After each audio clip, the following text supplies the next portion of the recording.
नमस्कार दोस्तों, स्वागत है आपका हमारे YouTube चैनल जरधारी क्लासेस में। दोस्तों, उत्तराखंड सामान्य ज्ञान की इस ऑनलाइन कोर्स सीरीज में हम ला रखे हैं आपके लिए एक बिल्कुल नया टॉपिक, उत्तराखंड की प्रमुख जनजातियां। दोस्तों, उत्तराखंड जीके में सबसे एक बहुत ही महत्वपूर्ण टॉपिक है, मोस्ट इंपॉर्टेंट टॉपिक है, क्योंकि यहाँ से चाहे वो यूके ट्रिपल का एग्जाम हो, चाहे आप यूके पीएससी की तैयारी कर रहे होंगे, तो यहाँ से क्वेश्चन बनते ही बनते हैं। इसलिए इस टॉपिक को आप डिटेल्स जितने भी इसमें वीडियो आएंगे तो सबको आपको अच्छे से देखना है और अच्छे से नोट्स बनाने हैं। यहाँ पे उत्तराखंड में लगभग टोटल 5 जनजातियाँ हैं और पाँचों जनजातियों के बारे में यहाँ पे अलग अलग वीडियो हम लेके आएंगे और साथ साथ यहाँ पे डिटेल्स आपको यहाँ पे पढ़ाने की कोशिश करेंगे और जो भी इसके बारे में इंपॉर्टेंट फैक्ट होंगे जो अधिकांशतः एग्जाम में पूछे जाते हैं उनके बारे में यहाँ पे चर्चा करेंगे। तो चलिए दोस्तों, आज की वीडियो शुरू करते हैं। दोस्तों, हम आपके लिए लेकर आ रखे हैं उत्तराखंड जीके ऐप, जिसमें आपको उत्तराखंड सामान्य ज्ञान detail notes, MCQ practice set, Uttarakhand previous year paper, quiz और डेली करंट अफेयर्स देखने को मिलेगा। एप्लीकेशन को डाउनलोड करने के लिए सर्च कीजिए प्ले स्टोर में उत्तराखंड जीके और सर्च रिजल्ट में देखिए उत्तराखंड जनरल नॉलेज के नाम से एसजे ग्रुप का ऐप और इसको इंस्टॉल कीजिए और इसको एंजॉय कीजिए। और हाँ, यदि आपको ऐप पसंद आता है तो इससे 5 रेटिंग देना बिल्कुल ना भूलें। दोस्तों, तो आज की वीडियो का हमारा टॉपिक है उत्तराखंड की प्रमुख जनजातियां, जिसमें आज हम यहाँ पे डिस्कस करेंगे थारू जनजाति के बारे में। दोस्तों, थारू जनजाति की बात की जाए तो थारू जनजाति उत्तराखंड राज्य की सबसे बड़ी जनजाति या सबसे बड़ा जनजातीय समुदाय है और साथ ही साथ ये कुमाऊं का भी सबसे बड़ा जनजातीय समूह है। अगर गढ़वाल की दृष्टि से बात की जाए तो गढ़वाल का जो सबसे बड़ा जनजातीय समूह है वो है जौनसारी जनजाति, लेकिन कुमाऊं की सबसे बड़ी जनजाति कौन है, वो थारू जनजाति है। जबकि उत्तराखंड की भी सबसे बड़ी जनजाति कौन है, तो वो है यहाँ पे थारू जनजाति। ये चीज़ आपको नोट करनी, कई बार एग्जाम में पूछा जाता है। अब इनके निवास स्थान की बात की जाए तो जो थारू जनजाति है वो अधिकांशतः कौन कौन से जिलों में पाई जाती है, कौन कौन से क्षेत्रों में पाई जाती है, तो विशेषकर उधम सिंह नगर क्षेत्र में पाई जाती है। उधम सिंह नगर के खट्टीमा हो गया, नानकमता क्षेत्र हो गया, सितारगंज, किच्छा आदि क्षेत्रों में ये निवास करते हैं। तो मोस्टली ये कहाँ पाई जाती है, उधम सिंह नगर जो जिला है उसके अधिकांशतः क्षेत्रों में पाई जाती है थारू जनजाति। ये कुमाऊं क्षेत्र में ही अधिकांशतः पाई जाती है, गढ़वाल में ये कम देखने को मिलती है। अगर इनकी उत्पत्ति की बात की जाए कि कहाँ से ये आए, कहाँ से ये लोग आए, कहाँ से ये जनजाति आए, तो यहाँ पे अलग अलग इतिहासकारों के इनमें अलग अलग मत है। कुछ इतिहासकारों के अनुसार ये राजस्थान के थार मरुस्थल से आकर यहाँ पे बसे थे, जबकि कुछ इतिहासकार मानते हैं कि इनकी जो उत्पत्ति हुई थी वो हुई किरात वंश से। कहाँ से हुई थी इनकी उत्पत्ति, किरात वंश से। अब जो इतिहासकार ये मानते हैं कि ये राजस्थान के थार मरुस्थल से आए थे, वो ये भी मानते हैं कि इनको राणा प्रताप के वंशज भी मानते हैं, उसे जाना जाता है। अब इनके शारीरिक गठन की बात की जाए, इनका शारीरिक संरचना स्ट्रक्चर कैसा होता है, तो ये मंगोल प्रजाति से मिलते जुलते हैं। मंगोल प्रजाति होती है जो, उससे काफ़ी मिलते जुलते हैं। कद इनका छोटा होता है और जो मुख होता है इनका वो चौड़ा और समतल नासिक वाला होता है। इनकी भाषा की बात की जाए तो इनकी जो भाषा होती है वो होती है मिश्रित पहाड़ी, जो पहाड़ी लोगों से मिलती जुलती हुई, और साथ साथ अवधी और नेपाली भाषा में भी ये बात करते हैं। एक मिश्रित टाइप की लैंग्वेज पाई जाती है, क्योंकि ये क्या है, कुछ सीमावर्ती इलाकों में पाए जाते हैं। ये उत्तराखंड के उधम सिंह नगर हो गया, नेपाल के सीमावर्ती इलाकों में, इसलिए इनकी जो भाषा होती है वो नेपाली भाषा से मिलती जुलती है। पहाड़ी भाषा से वो क्या होती है, उनमें चित्रकारी की हुई रहती है। अब बात करते हैं इनकी वेशभूषा और इनके पहनाव की, क्या क्या पहनते हैं। तो अगर पुरुषों की बात की जाए तो पुरुष यहाँ पे धोती, अंगा हो गया, कुर्ता टोपी और साफा पहनते हैं और लंबी क्या रखते हैं, चोट रखते हैं सर पे। साथ ही जो महिलाएं होती हैं वो लहंगा पहनती हैं, चोली पहनती हैं, काली ओढ़नी हो गया, बूटेदार कुर्ता हो गया, ये सारी चीज़ें महिलाएं पहनती हैं। और जो थारू जनजाति के महिलाएं पुरुष होती है उनको अपने शरीर में गुदना गुदवाते हैं। शरीर में जैसे आजकल नई जनरेशन की बात की जाए, हमारी जनरेशन की बात की जाए तो बोलते हैं टैटू गुदवाते हैं, लेकिन उनको वो क्या कहते हैं, गुदना गुदवाते हैं। शरीर में कोई निशान या किसी का नाम वगैरह लिखना, ऐसा कुछ, या कोई चित्रकारी करना शरीर में, इसको कहते हैं शरीर पर गुदना गुदवाना। तो ये इन चीज़ों का काफ़ी शौक रहता है थारू जनजाति को। अब बात करें इनकी सामाजिक व्यवस्था की, तो सामाजिक व्यवस्था काफ़ी डिफरेंस पाई जाती है इनमें। जो नॉर्मल समाज होता है उससे काफ़ी डिफरेंस इनकी सामाजिक व्यवस्था है।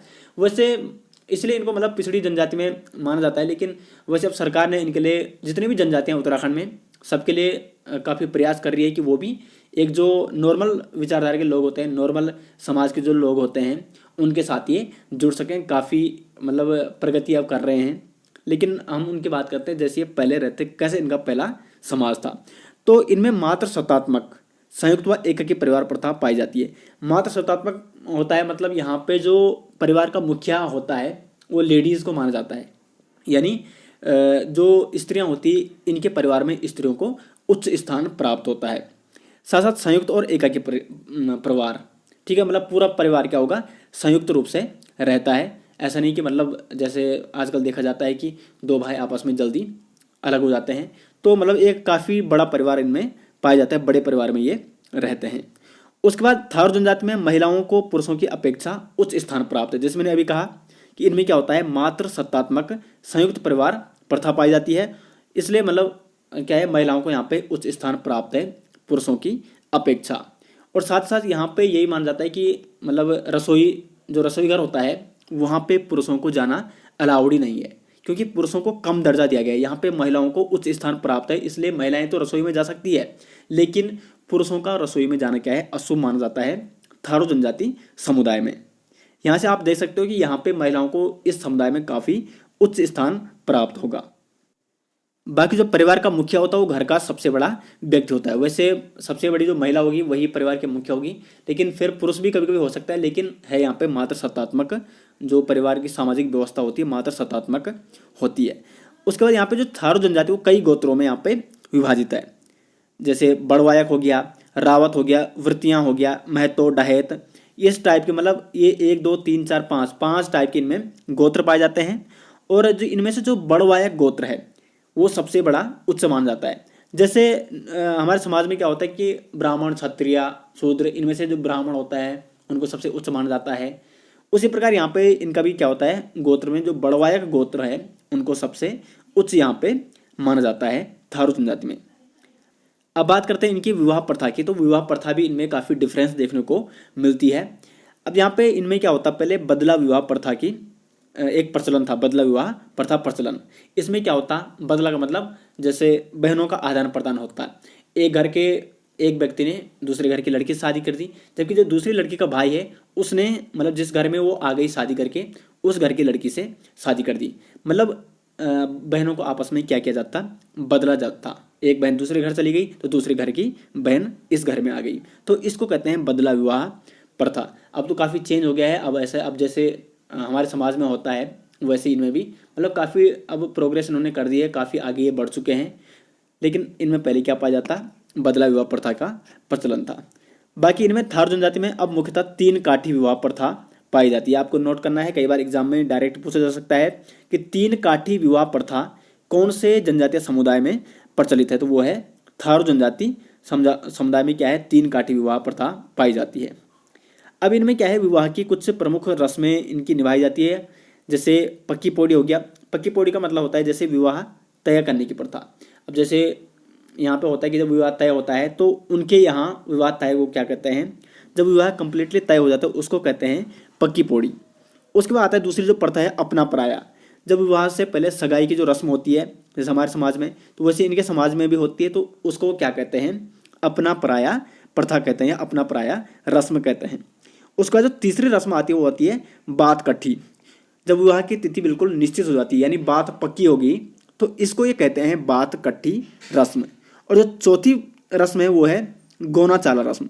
अब गोना चाला रस्म में क्या होता है कि जब लड़की अपने पति के घर में स्थायी रूप से आ जाती है तो उसको कहते हैं गोना चाला रस्म। अब देखो इनके समाज में क्या होता है कि जैसे पहले शादी हो गई, लेकिन शादी के 1 मंथ तक क्या होगी, जो लड़की होगी वो फिर अपने पिता के घर चली जाएगी और 1 महीने बाद जब उसका गोना चाला हो जाएगा तब जाके वो अपने पति के घर आएगी स्थायी रूप से, तो इसको कहते हैं गोना चाला रस्म।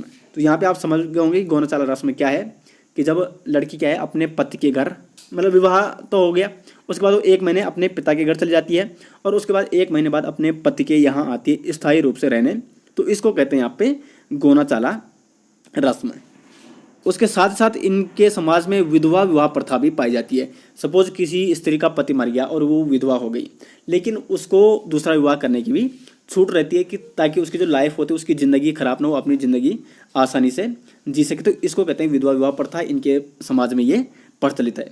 उसके बाद एक बहुत ही इंपॉर्टेंट टॉपिक है लठ भरवा भोज। ये तो कई बार यूकेटीसी एग्जाम में पूछा जाता है कि लठ भरवा भोज किस जनजातीय समुदाय में प्रचलित है, तो वो है थारू जनजाति। अब ये क्या होता है, इसमें क्या होता है, सपोज देखो किसी लड़के और लड़की की शादी हो गई।